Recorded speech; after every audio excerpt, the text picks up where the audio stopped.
Talking to me? Yeah, you look tired. Yeah. My mother said would say I was born tired. Okay, let's go. Okay.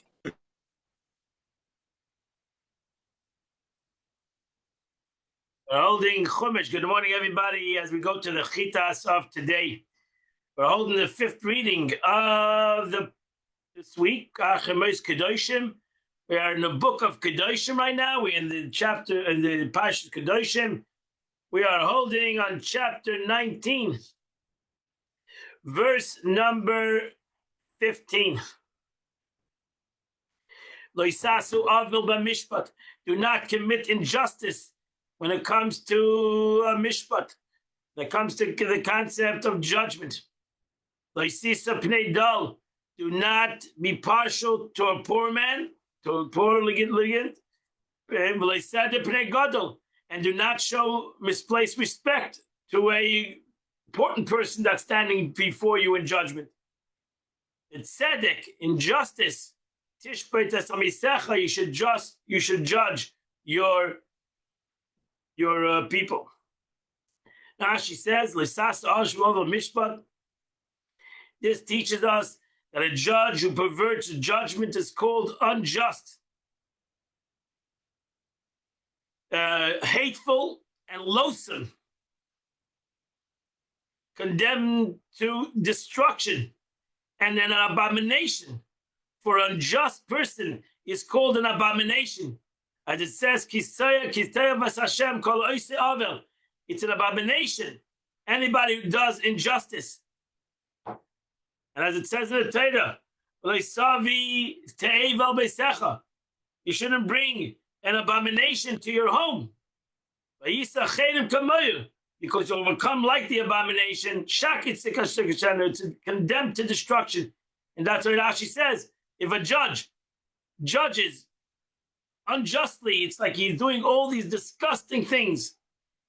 You must not say the person is poor and the wealthy one is required to support him in any case. So why don't I lean towards the poor man? I will therefore judge in a case in his favor and will thus be support him respectably. No, that's not the way to do it.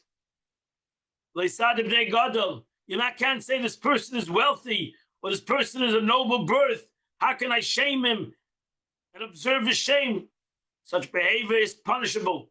It is therefore says you must not show respect to a great litigant. It said that Tishman said you judge your fellow with righteousness. Understand this literally as applying to a judge. Another explanation that this is a general rule. When judging your fellow's action, that's talking in general. When you judge somebody, if you judge somebody, incline towards his justification whenever possible. Whenever it comes to judge another Jew, not talking about in court, but in general, when it comes to another Jew, but tzedek, always look at the good. Always look for the good. Always look at the tzedek. Verse number 16. They say, you're not allowed to go around gossiping in your nation, amongst your people. You shouldn't stand upon the blood of your friend. Ani Hashem, I am God, your God. Now she says, I say that because all of those who stir strife and speak slander visit their friend's house to spy on what's bad things that they can see or what bad things they can hear. They're to relate to this in the and then they're there to relate in the streets. They are called Haylech Rachel, Haylech Regel, people who go about spying, people who go about trying to find negatives in other people. A proof to my statement is that we find the world of Chilas. We do not find the world of Chilas anywhere not expressed by the verb halicha. Going, let's say lech Rachel, holchei Rachel, nechoshes barzel. So you see halicha, where the snam is slander are not expressed halicha, going. They'll show you to say, one who slanders his friend in secret. Lashon rima, a cunning tongue. Lashon medaber is gedol, is a tongue that speaks arrogantly. Therefore I say the word Rachel means one who goes around spying, meragel. the chaf can be interchanged with a gimel, where all letters are originating in the same place of speech are interchangeable. This is one of the things we learned in Tanya. Bays with a pay and a gimel with a vav. I'm sorry, a gaze with a pay and a gimel, a vav with a chaf and a gimel, and kuf with a lamed and a reish and a zayin with a tzaddik. Similarly, you find the word regel used in the same as rechel. Vayargel ba'avdecha. He spied out cunningly, speaking badly about me. So also finally, ragel al sheinei ra. He did not slander. He did not slander with his tongue. So you see the word ragel is to slander. Similarly, roichel, a peddler, is one who goes around and scouts out all kinds of merchandise. So that's why we interchange the word roigel and roichel. Similarly, one who sells fragrances for women to adorn themselves, because he constantly goes around from town to town, and is roichel, he's a peddler, related to roigel. He's a scout. He's constantly trying to find different kinds of products. That's a peddler. You try to find different kinds of products to be able to sell. Onkelos translates the word v'loiselach kutzrin as v'chalu kutzrei and dayava, and they slander of the Jews. And ochal bei kutzra a malka. He slanders him to the king's palace. It seems to me that it was a custom of slanders to eat some snacks in the house of one who accepted his slanderous words, which acted as a final endorsement that his words were approved and confirmed their truth. That snack is called eating kutzrin, devised from the word kaitzer einav. He winks with his eye.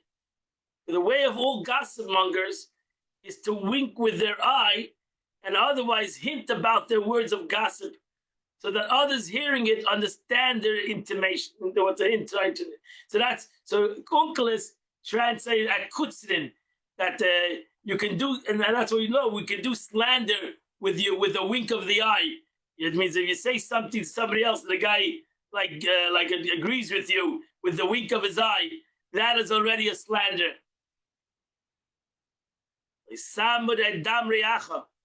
You must not stand on your blood of your fellow, meaning to see him dying when it's clear that you can rescue him, even if it entails possible danger to your own life from another source, such as someone who's drowning in a river, or a beast or bandits simultaneously attack him. You have to go help him. You can't just say, see no evil, hear no evil. You have to help somebody if you can. Ani Hashem Alekecha, Ne'eman l'shal Mischar. I am relied to pay rewards for these deeds, who can rely upon to exact punishment to one transgressions. Verse 17. You must not hate your brother in your heart. You must indeed rebuke your fellow. If you have something against somebody else, tell him. But you must not commit the sin of embarrassing someone in public on this account. So you can't just tell it to him. If you want to tell it to him, you need to call him privately and tell him. You cannot embarrass him in public. Rashi says, that's how Rashi translates it. You're not allowed to embarrass a person in public. Verse 18. You're not allowed to take revenge, and you're not allowed to bear a grudge. It's b'nei amecha, against any person in your nation. And you shall love thy neighbor as you love yourself. Ani Hashem, I am God. Now she says, for example, he asked his friend, loan me a sickle. Sickle is something I think you cut the wheat. He replied, no. His friend said, no, I don't want to give you my sickle. The next day, his friend comes and asks him to loan him a hatchet. And he replied, I would not loan it to you, just like you didn't loan it to me. I asked you yesterday for the sickle. You said no. You today asked me for a hatchet. I say no too. That is revenge. This is taking revenge. And what's bearing a grudge? A person asked a friend, loan me a hatchet. And the guy said no. The next day, he comes to his friend, loan me a sickle. And the guy says, you know what? I'm not going to be like you. Here I'm going to loan you the sickle. And I'm not like you who didn't lend me the hatchet. This is bearing a grudge. And it's keeping hate in his heart, even though he does not take revenge. He gave it to him. But it's bearing a grudge. And the Torah prohibits somebody from bearing a grudge. Rashi brings down the famous statement of Rabbi Akiva. Rabbi Akiva. Rabbi Akiva said, Zeh klal gadol b'Torah. This is a far-reaching principle of the Torah. Verse 19.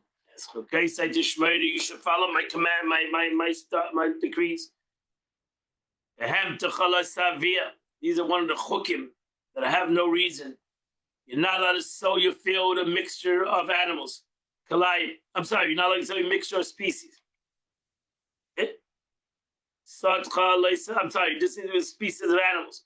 You're not allowed either also mix. You're not allowed to crossbreed animals. You're not allowed to crossbreed different kinds of species of vegetation. And also, beged klaim shatnes, you're not allowed to wear garments that is a mixture of wool and linen. It's called shatnes. Yala lecha, pressed to not be together, not allowed to wear it. Rashi says, as chukesa tomeru, you observe these rules, and they are as follows. What is the chukah? You're not allowed to crossbreed your animals. These rules are the king's decree, which has no reason. And basically, you know, the world does crossbreed animals, they crossbreed foods, and you do that. But a Yid is not allowed to do that. Beged kalayim, a garment made of mixture. Why is this stated? Since it says elsewhere, like silver shatnez, tzemer, ufishtim yachta, we have a pasuk, another pasuk, that says you must not wear a mixture of wool and linen together. I might have thought that one may not wear wool and linen together. One may not wear even wool fleece with non-woven flax fiber. Therefore, the Torah says beged. Beged is a garment. But where do we have to include even felt materials that is woven like a garment? The fact that the Torah says shatnez, an acronym, shatnez is an ancient word. And some people use the word shatnez as meaning material that is pressed, shua, woven, tovu, twisted, noise, together. Shatnez, woven, twisted, and pressed, woven, twisted together. I say that noise is a term denoting something that has been rolled and twisted together to become joined. Mistri in Old French. It's a term similar to chazain lenaze di'il behind. The Gemara statement that they are fit for the beaten seeds amongst them. Where we explain the word naze as meaning beaten, by being trampled underfoot together. Menachem Esruk explains the term shatnez as a combination of mixture of wool and linen. So whatever, the word shatnez is an interesting word. Verse 20, a man conducts a carnal relationship with a woman, and she is a non-Jewish bondswoman. She's a non-Jewish bondswoman who has been designated for a Jewish bondsman. This is a very complicated pasuk. A Gemara on this pasuk. And she's not yet been fully redeemed. And she, nor her freedom has been granted to her. Because Tia, she's not fully free. There must be an investigation.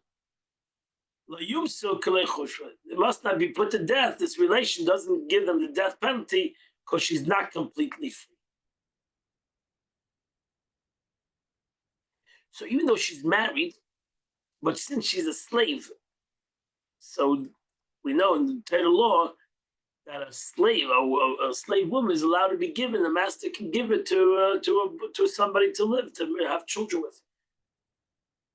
So she's betrothed but not married.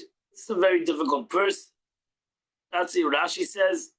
Means intended and designated for another man. I did not know the similar word in scripture, nechrefes.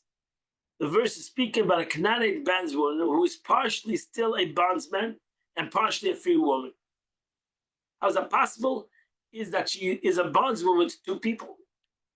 She's a slave to two people. One freed her and one didn't. And is betrothed to a Hebrew bondsman who's permitted to marry his master's Canaanite bondswoman. So she's betrothed to him, right? He's allowed to marry her. He's not allowed to marry her. He's allowed to marry her. It's a complicated issue because she's half free and half not free. So, which means half the lane of dasa, she's partially redeemed, but not fully redeemed. And redemption stating without further qualification refers to a monetary redemption. A chushva, nor the freedom have been granted her by means of a document of release. Because to you, you must undergo interrogation, investigation. This implies that she sees lashes, but he does not, meaning the court must analyze the matter in order to determine that she has not incurred a death penalty for punishment for adultery. Why? Because she's not freed. And thus, her prior betrothal was not a full betrothal because he's not allowed to marry her yet. He's like half married to her. Very interesting kind of a story over here. A rabbis learned from it that one who receives lashes is subject to a reading. For the judges administrate the lash to recite over one being lashed a verse. If it's not to safeguard God's commandment by studying how to fulfill God's intents, if are your plagues, a pasuk in the verse of God of Hifra Hashem es Makrischa. So over here, we're not sure exactly. Because she's not for free. He therefore does not incur a death penalty on her account, since her prior betrothal was not fully betrothed. In this we may infer that had she been fully freed, her betrothal to another man would have been a proper betrothal, and they would incur a death penalty. So therefore we're talking about a situation here that the person is semi-free, this girl is semi-free and semi-slave, and that's why there's a complicated issue. Because on one hand, she is semi-married to this person who was betrothed to, and on the other hand, on the other half, she's not, and therefore they will incur malchus, so to say, but they don't incur the death penalty. And now she has to bring a sacrifice. She has to bring a guilt offering to God. On Pesach El Moed, Eila Hashem, she has to bring a guilt offering to God. Verse 22, and the kohen will bring atonement for him before God, because he had a relationship with a woman he shouldn't have had a relationship with, but she's not totally married.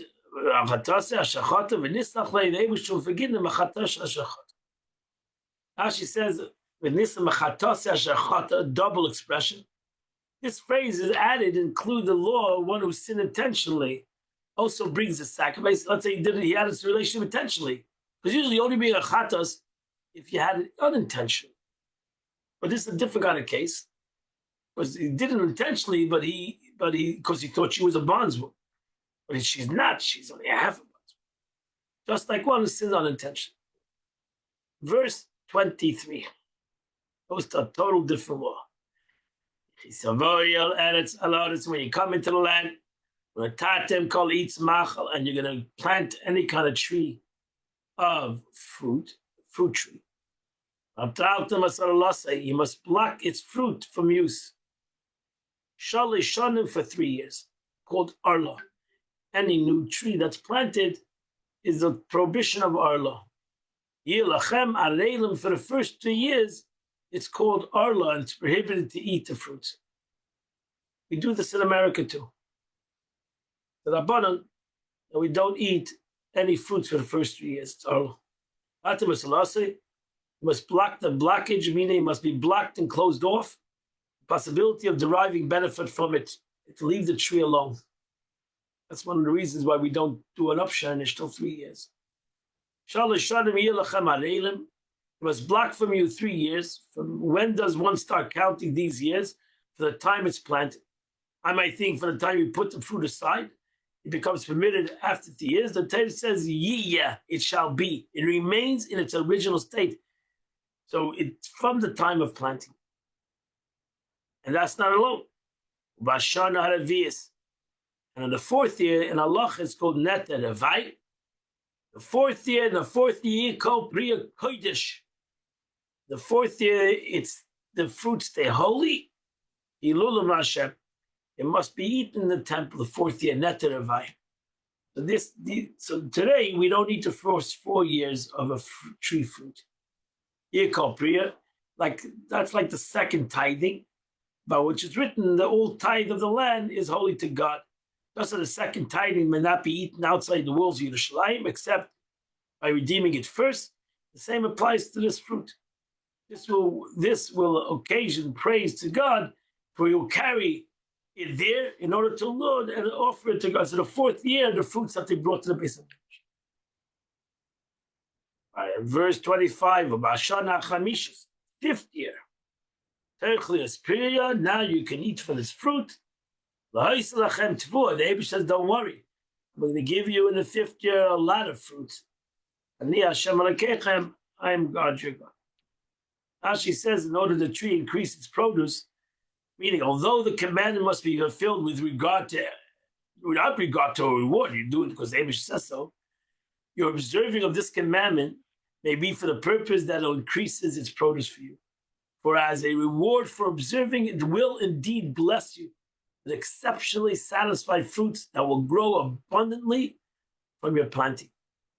Rabbi Akiva would say, the Torah states that specifically regarding this commandment to counter the evil inclination. So that a person not say, for 4 years, I must extend my effort for no benefit. I'm working with this tree for 4 years. I planted it, and I'm fertilizing it, and I'm pruning it. I'm working on this tree. And it's giving out all these fruits, and I cannot do nothing with it. It therefore says, in order to increase your produce, David says, don't worry. You're going to have on the 5th year an abundance. Ani Hashem, Rashi says you have to trust the Eibusher.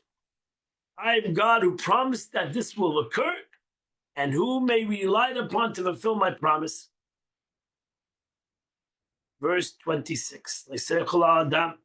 You must not eat an animal before its blood is fully shed. You must not act on the basis of omens, or supposedly auspicious times. Okay, this is like a heavy verse. Rashi says you must not eat on the blood. This is expounded in several ways. You can go to the Gemara. There are a lot of things that are brought out for this pasuk. Those 4 words. It is a prohibition of eating meat of sacrifice before the blood has been dashed on the altar. That's number 1. The prohibition of eating an unconsecrated animal when it's not yet completely died, when the animal is still moving, and several other interpretations. There are many things we learn from those 4 words. One of the things that are interesting we learn, Ashkenazim learn from those words, is we don't eat in a mourner's home. The difference between Ashkenazim and Sephardim, that Ashkenazim have a custom not to eat in a mourner's home. Only the mourners eat in a mourner's home. When somebody is sitting over the passing over, don't eat in there. And that's why the Ashkenazim have a custom not to eat in a mourner's house. The Sephardim actually have the opposite custom, and they make a big party every night in the morning. That's why you also to America, you have that thing where they make food out of mourner's house. But Ashkenazim specifically in halacha don't eat in a mourner's home. Such as those divined by the sounds made of a weasel or a bird. They hear a certain sound, and they say, oh, I heard the sound of the weasel, it's going to be a bad day. I saw a black cat, it's going to be not a good day. or birds, or they act like bread fell from his mouth, or a deer crossed his path. Oops! If I saw a deer today, it means I'm gonna have a running day. I know hours. Such a day is beneficial for embarking in action. Such an hour is harmful, setting out for journey. All these things, all these things, a Jew should be above those concepts. Verse 27, we're not allowed to round off the corners of your head. You have to leave payas. As past the kancha and the edges of your beard. Now she says this refers to, first of all, the sakifu. This refers to one who makes the hair of his temple level with the hair of the back of his ears and with the hair of his forehead, so that the circumference of his hair on his head is round like a circle. It used to be the goyim used to do that. The priests used to have like a circle. Their head, or above back of the ears and rooted in the hairs, are much higher than his temple.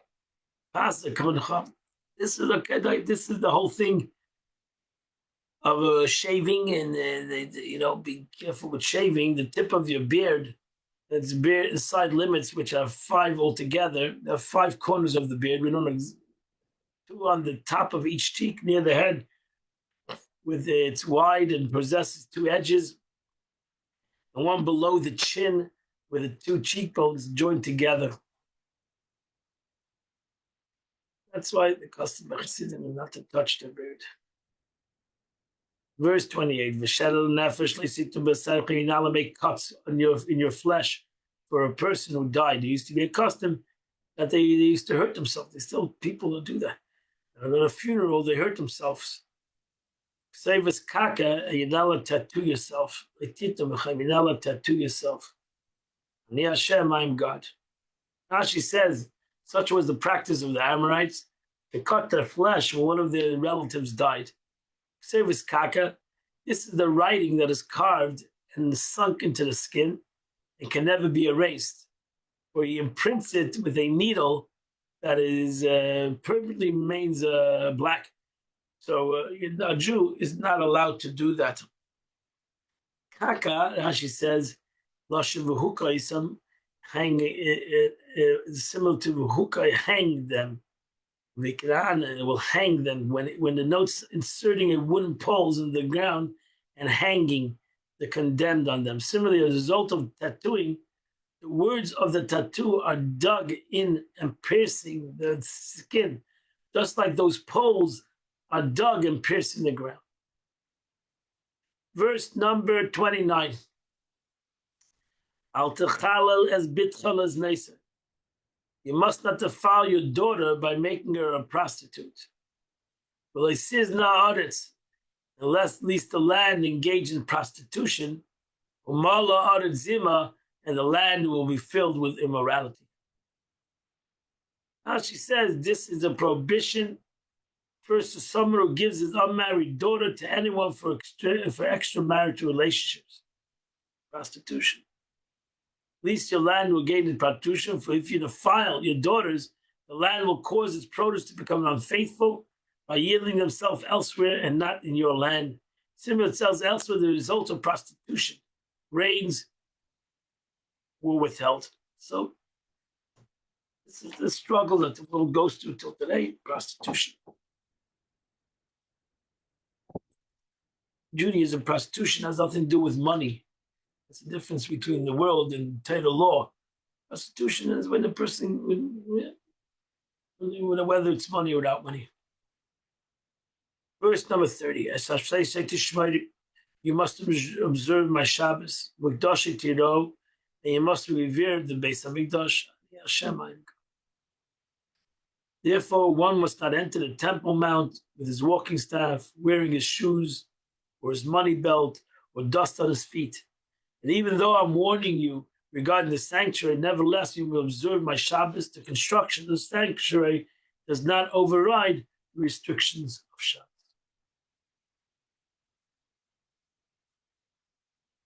Verse number 31.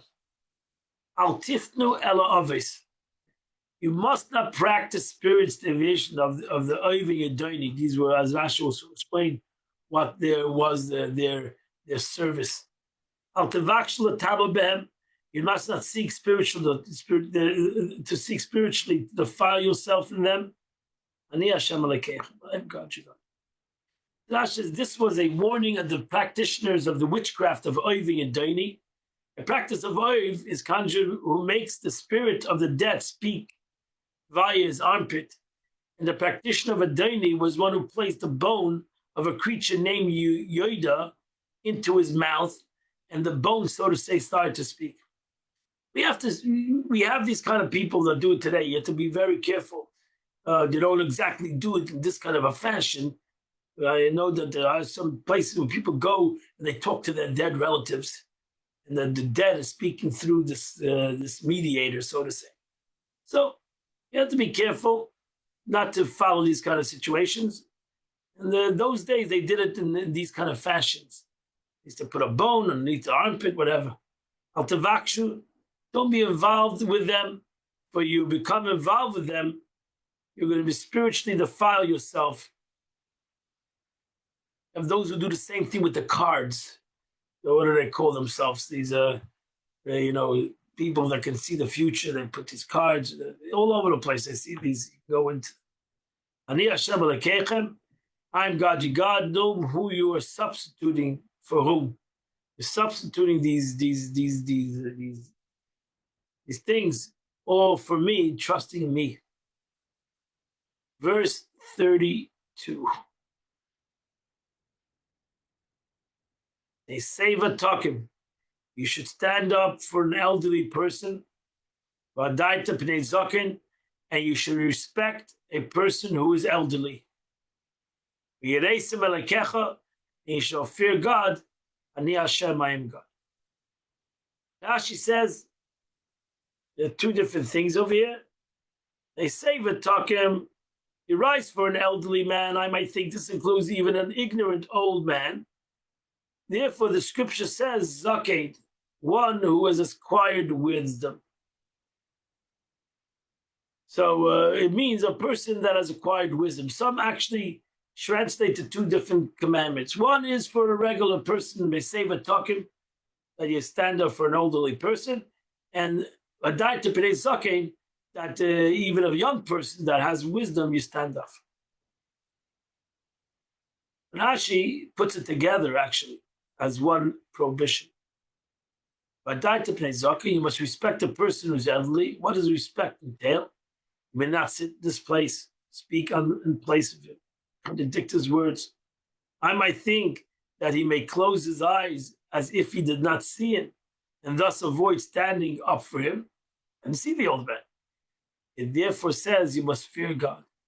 For such an act is providence of the one who performs it, and that alone is aware of its intention. So therefore, in these things that a person can say, I didn't see it, I didn't know that he was old, I didn't know who he was, I didn't know he came in. So you always can say, I didn't know. But the Eibishter knows, and he knows what's in your heart. Therefore, it says by these mitzvahs, you shall fear God, and the Hashem, I am your God. And that completes the Chumash for today.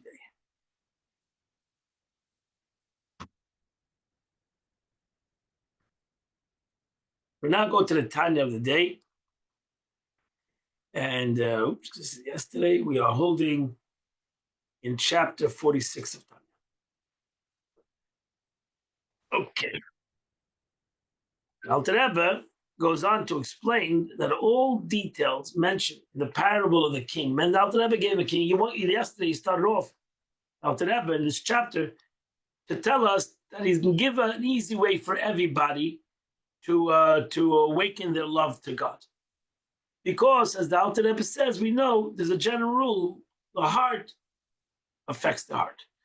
So he gave the mashal of the king who's a great king, a powerful king, and he decides to uplift a guy who's in the dump, a guy who's a homeless guy in the dump, and he goes there, he picks him out of the dump, he invites him to his palace.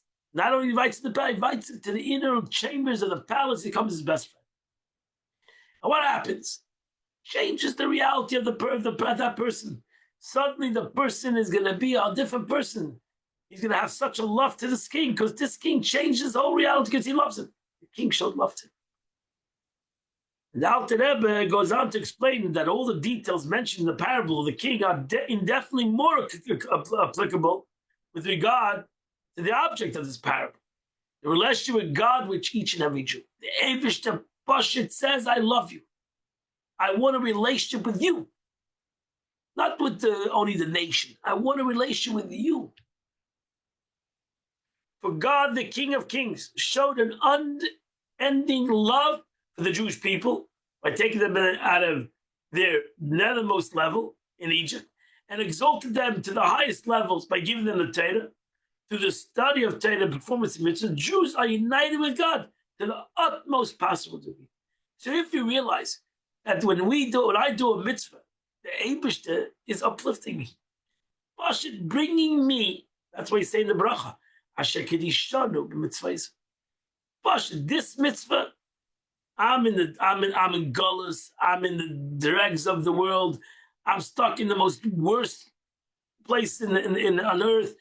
I am in the darkness of the darkness, and the Eibishter God, who loves me, gave me something that's going to make me totally holy. Shekidishanu b'mitzvahs. Eibishter going to lift me up to the highest levels. So much he loves me that he's going to come down to the dung, and through this mitzvah and through this learning, he's going to make it. I'm going to go up to the highest levels. This was not only in the time of the Torah was given, but at all times. So every time I do a mitzvah, contemplating this manner will arouse within every Jew a water mirrors of face to face, a parallel of love of God. If we realize that every mitzvah we do, every Torah we learn, the Eibishter, so to say, God, the King of Kings, comes down and picks us up and brings us to the highest levels. I mean, God loves us. I understand why it says, the Eibishter wanted to uplift every Jew.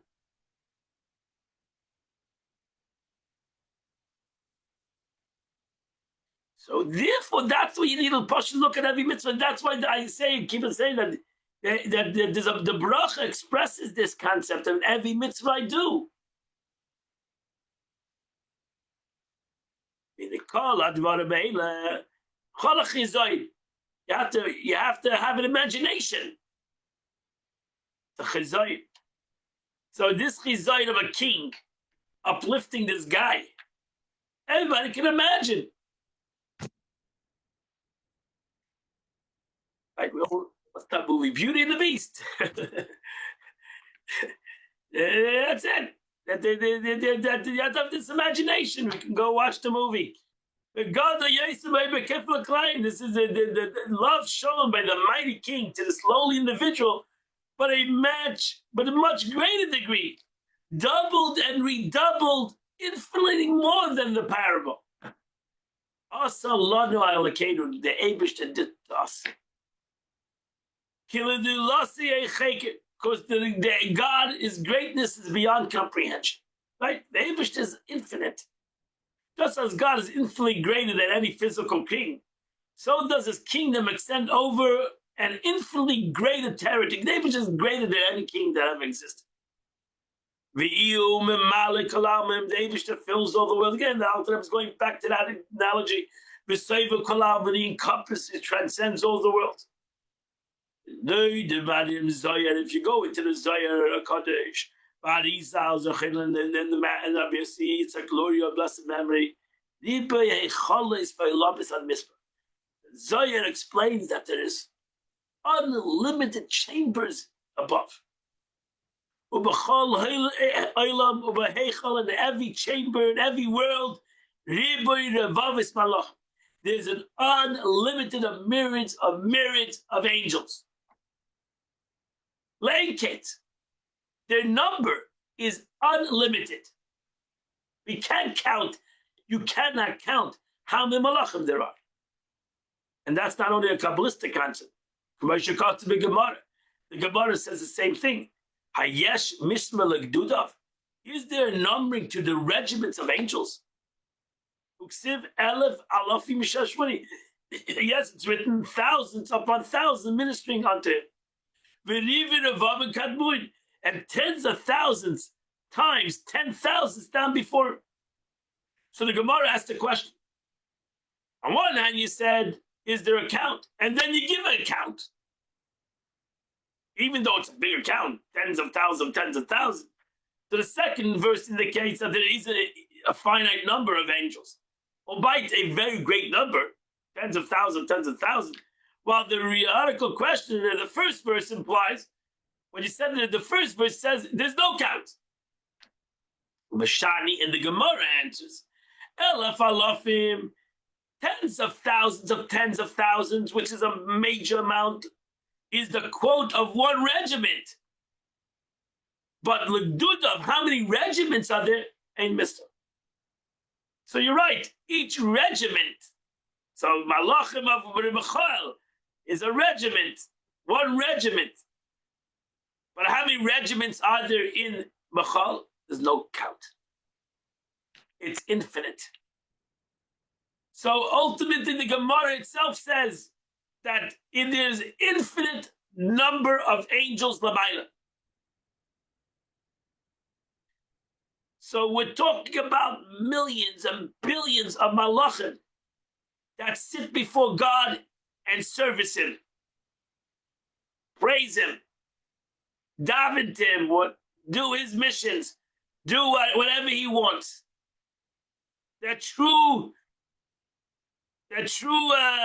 emissaries of God. And they're called on, we mentioned it, the Rebbe writes, when an angel does something for God, it's called on his name. Said it a couple of days ago, if you remember. And yet before him, they all are counted as nothing. And they are if you want to know what bittul is, Malachim are totally bottled. Right? The Malachim are totally bottled to God. That's why they're even called on God's name, because they're totally nullified to HaKadosh Baruch. Because a Malach knows who he is. A Malach has no challenges. He knows what he's there. He's bottled to God. Because a Malach knows that he's nothing. Because a Malach understands the analogy that the Alter Rebbe gave before, that one word to the concept of the capability of words, to the thought, to his soul is garnished. So a Malach knows that. You can hear this analogy, you don't get it. And I can hear the analogy and I still don't get it, and I still think I'm something, while a Malach knows he's nothing. The Alter Rebbe said in chapter 20 and 21, I already explained this at length. Alter Rebbe explained how a single utterance is absolutely nothing when compared to the infinite capacity of the articulate soul. This is even when the word has already been uttered and has thereby become a distinct entity. Even more so, in the case of the person's speech is in a potential, in his thoughts. The person's thought or the heart of his desire, which are the source of speech, since a person thinks before he speaks and speaks about things that he's thought, that he desires. In such an instance, the single word is totally nullified to its source and not at all perceivable as an entity separate from it. That's it. So the Alter Rebbe wanted to give us an analogy that we should realize that one word is garnished. So what are we to the source? But we still have struggle with that. An angel has no struggles with that. So too divine speech that creates the animate angels, the various worlds, and all creatures, all created with the word of God. Just like humans were created with the word of God, and the world was created, everything was created with the word of God. But the angel knows his place. The angel knows he's nothing. The angel has the same analogy like a human being, but the difference is the angel comprehends it, and therefore the angel's bottled. And therefore, it says in our davening, all these angels ask one question. We were trying to find God. They're all trying to find God. And they ask the question, where can we find God? Where's the place of his glory? We want to find the Eibishter. That's their question. Because they want to become more bottle. They want to become more nullified into the existence of godliness. And they're searching God. And the answer is, V'oidim, and God answers them. Malay kala aretz keved. You want to find God? Go to shul. Go to a synagogue. The Eibishter fills the whole world. Am Yisrael. Go to a physical house of a Jew. That's what the Eibishter tells a malach. The Eibishter tells, the God tells an angel, I fill the world. You want to find my glory? I'm in the world. I'm in the Jewish world. I'm in a Jewish mitzvah. I'm in the Torah. That's where I am. You want to find me? Go to a house of study when Jews are learning Torah. Go to a house of prayer. Go to a mitzvah that a Jew is doing. There you'll find the glory of the Eibishter. What a powerful statement that is. Because God says to the angels, I forsook, I don't need, you are all wonderful, but I am not interested in you. You are all there for one purpose, the Jew here in this world. He forsook, he pushed it away. He says, I don't want it. I want dinner b'tachteinim. I want to be a dwelling place in this world. That's what I want. All this is wonderful. All this praising is gavaldik. It is unbelievable. Beautiful music, beautiful songs. Machaya. But my true desire is in this world. That's not the ultimate purpose of creation. And the Eibishter does not choose in anything. Can be Yisrael Ami, the Jewish nation. Took him out of Egypt. Eretz Aretz, the most disgusting part of the world. Ever the obscenity of the world.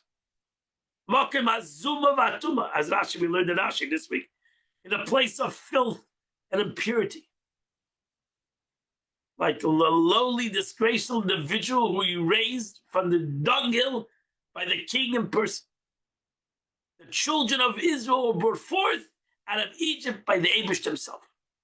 Le'adei malach, we say this in our Agada, not through an angel, le'adei shliach, which is create, right? The Eibishter says, even though you're wonderful guys, all these malachim, you're wonderful, billions and trillions or whatever, unlimited amount of malachim, you're truly wonderful, but I want a Jew. I went down to Mitzrayim. I don't need your help. I want him. I want that Jew. Which he created beings of both the world, beautiful angels of all these spiritual worlds. Nor through a messenger from the level of the world of Atzilus, Moshe Rabbeinu. Allah Kodesh Baruch Hu, B'chvoidei, U'ba'atzmai, but the Eibishter, so to say, in his own glory, in his own, and he descends, the Yarad L'Sham, he descends there to Galus Mitzrayim, and he takes the Jew out of it. Right? And the truth is, I understand why every Jew, Chol Der V'der, and the Alter Rebbe says, B'chol Yom V'yom, you have to feel you're going over to Eibishter through your mitzvah. And through your learning, the Eibishter comes down from all the glory in heaven and makes the relationship with you, uplifts you. As it says in the verse, I went down, so to say. I came down, so to say. Like the king, like the same analogy. The king that comes, right? It says, even the angel was saying to God, you're choosing, they look the same. How are you choosing between the Jew and the Egyptian when they look the same? And they said, that's my choice. That's what you're right. They do look the same. But this is the Jew. And that's an Egyptian. I know the difference between a Jew and an Egyptian. I chose the difference. I chose. That's Bechira. That's true choice. So just as the king in the parable, after raising the individual from the dung heap, takes him into his palace and shares with him the closest companionship, in like a manner did God treat his people. That's Ata B'chartonu Mikolam.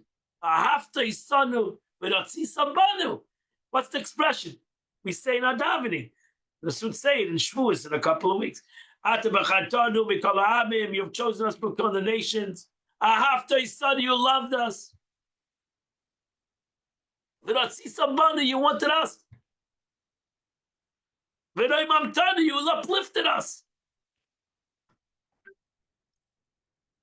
Why'd you do this all?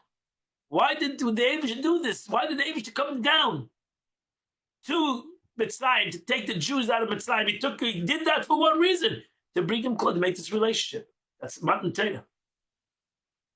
Giving him the Torah. In order to bring them near to him, a true closeness and a unity with a real attachment, a real soul attachment, so that the Jews' soul will truly be bound up with God.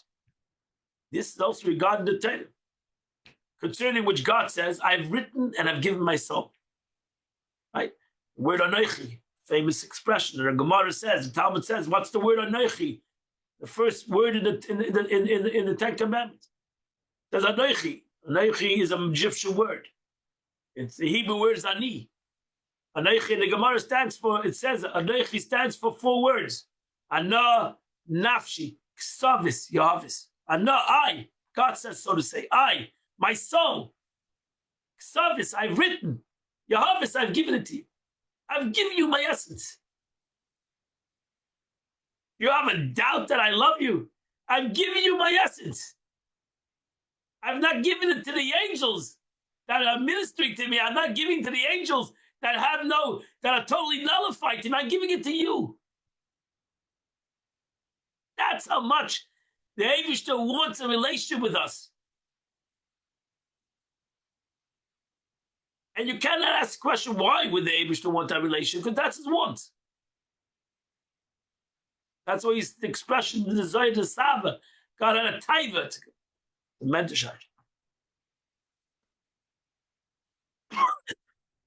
So that's the beauty. I've written and I've given my soul to the Jewish people by giving them the Torah. Thus, not only the Jewish soul truly bound with God, but God's soul, so to say, is united with the Jew. The Eibush says, not only you're coming closer to me, I want to come closer to you.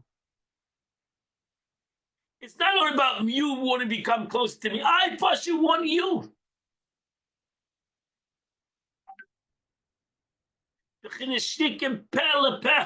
It's like us kissing, mouth to mouth. When we speak, and Alter Rebbe brings this analogy again, back to the hugging, the kissing. It's a mouth-to-mouth kiss that we give to HaKadosh Baruch Hu when we say words of Torah. That's why it's important that we don't only think words of Torah, we actually say it. Say it. Physically, you have to hear, like the Gemara says, Allah, you have to hear your own words. When you daven, you have to hear yourself. When you learn, you should hear yourself. Even though you can think davening, no, you have to say it, that you can hear it. Right? We know you should, some people scream in davening. The halacha is you should at least hear your davening. Maybe you shouldn't bother other people screaming in davening, but you need to hear your davening for sure. So when a Jew speaks and studies the words of Torah, his speech is united with the spiritual speech in a manner of kisses mouth to mouth. That's the way you kiss. You kiss the Eibush. So the way you kiss God is by saying words of Torah. This unity, however, is external in a comparison to the deeper inner union spirit of spirit. And that is contemplation. We're not taking away from spirit to spirit, which is the concept of contemplation. As explained, we explained this in the previous chapter. This deeper level, the unity attained through the study of Torah when we sit and contemplate on the words of Torah. And therefore the fusion of spirit to spirit is when we comprehend the Torah. That's why there's a mitzvah, sagas HaTorah.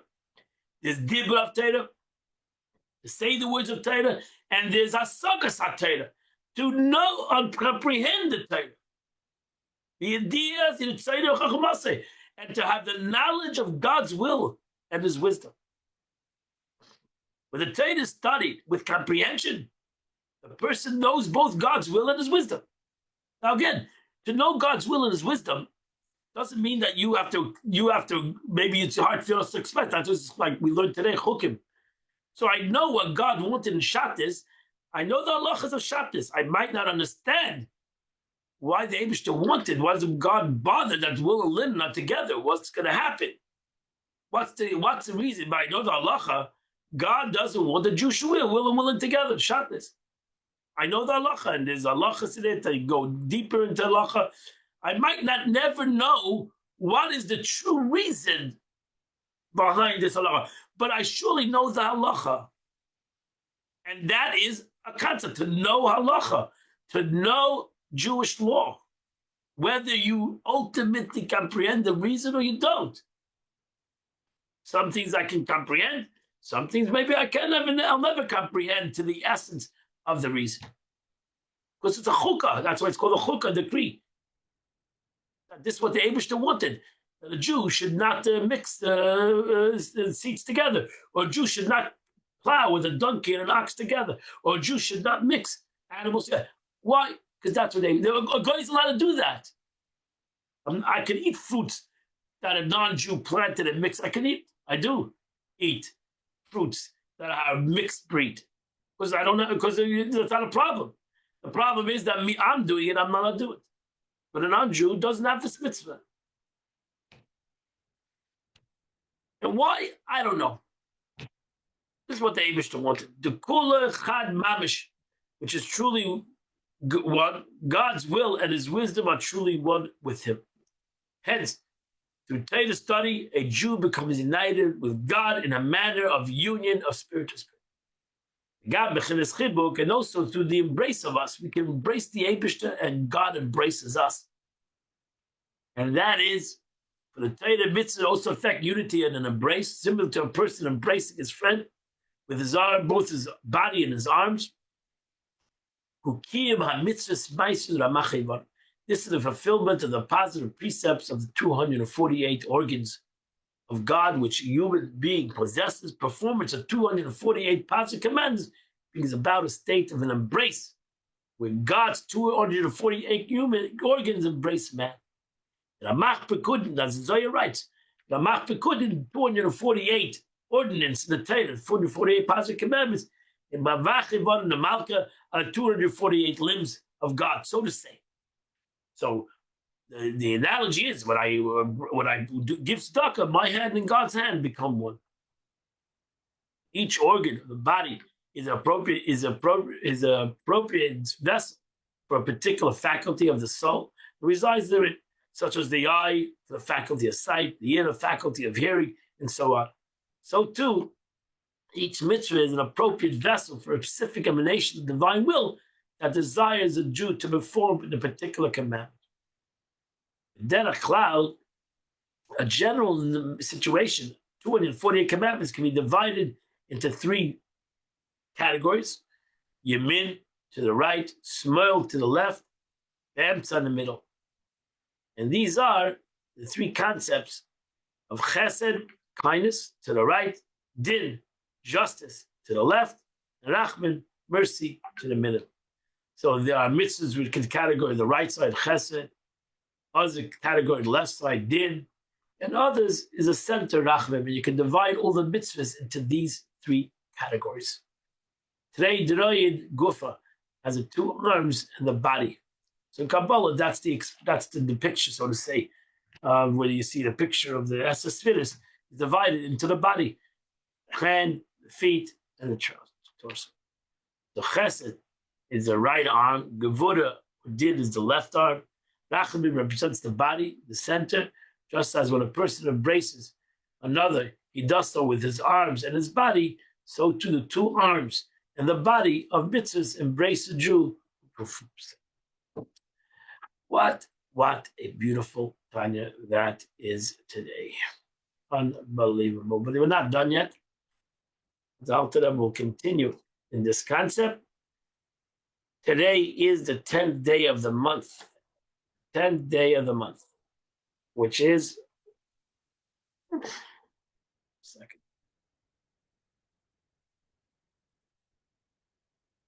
And then imagining Tillim, if you do the Tillim of the day, it's chapter 55 to chapter 59.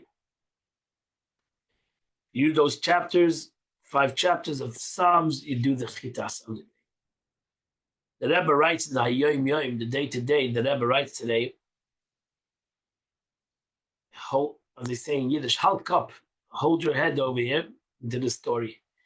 At the festival meal, the second day of Shavuos in the year 1861, the Tzemach Tzedek, third Lubavitcher Rebbe, related as follows.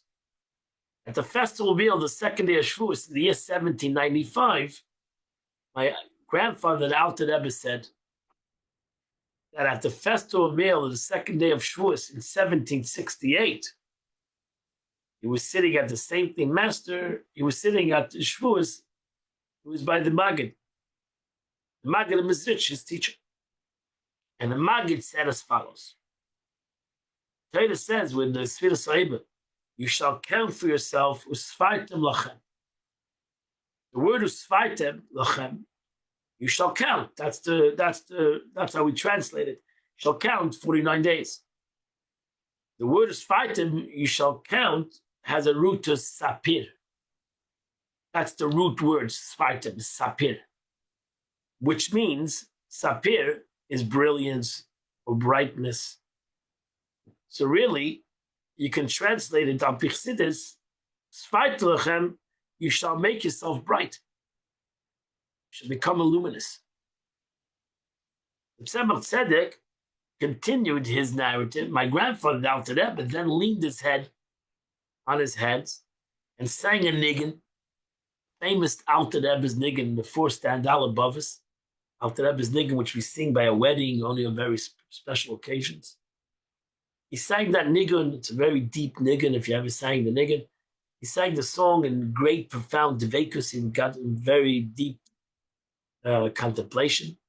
Afterwards, he raised his head and said in a question tone, and with what does one brighten his lachem? How does one brighten himself? How does one become luminous? And without a pause, he continued in a tone. Alter Rebbe would respond in a song. He responded with 7 complete weeks. That's the verse. You shall count to yourself, you shall illuminate yourself with 7 Shabbases, 7 weeks. Or you could also say 7 Shabbases, 7 Saturdays. What did it mean? What does it mean? With 7 complete weeks, more literally with 7 Shabbases. That's really what the Pasuk says, 7 Shabbases. We translate Shabbases as 7 weeks, but really, verse says 7 Shabbases. That means in the 7 weeks, you have 7 Shabbases. That is, to refining 7 emotional traits. Each trait, in turn, is to be sub-incorporated within all 7. That's why we see at the end of the counting daima, we count every week has another midah. So every week we're transforming another midah. So within that midah, you have all 7. So incorporating all 7. So ultimately we have 7 into 7. That's why it's 49 days. 7 into 7, it's 49. The 7 attributes themselves are to become 7 Shabbases. So that's how the 7 weeks and the 7 Shabbos, because you have to turn the week into Shabbos. Everything needs to turn the week into Shabbos. Because when we turn the 7 weeks, when we turn our 7 middas into a Shabbos, Shabbos doesn't need refinement. Shabbos is Kaddish. Shabbos is holy on itself. So that's the 7 attributes itself are to become 7 Shabboses. Shabbos needs no refinement. And that's the way you do it. We need to bring everything into the Shabbos. We need to bring every aspect of our 7 middas into a holy kind of a concept, which will automatically refine itself. And that's Hayom Yom. My dear friends, I wish you all a wonderful day. And Mit Shem, in less than an hour, at 10 a.m., we're going to have a beautiful class, the Rebbe and Rashi, this week's Parsha. You're welcome to come to Chabad, 10 a.m., or come on Zoom, or direct. and come and learn a beautiful sikha, a beautiful teaching of the Rebbe and a Rashi of this week. I wish you all a beautiful day. Midshem, tomorrow, 8 o'clock, we'll continue the chitas of the day. Have a wonderful and beautiful